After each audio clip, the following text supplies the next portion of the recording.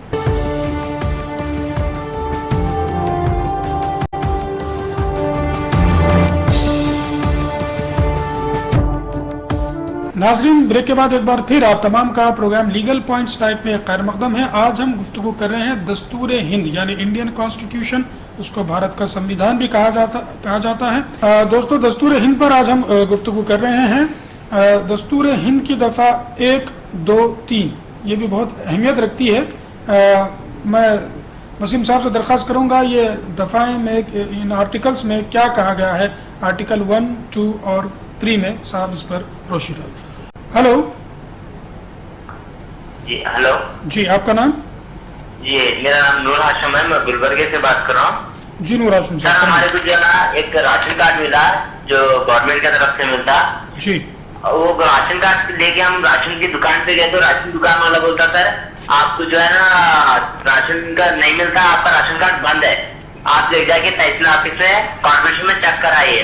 اور وہاں پر جا کر جب ہم چیک کراتے سر وہ لوگ بولتے نہیں آپ کا راشن کارڈ چالو ہے, ان کو بولو راشن دیو. تو دونوں ہمارے کو تقریباً 2 مہینے سے پھرا رہے سر.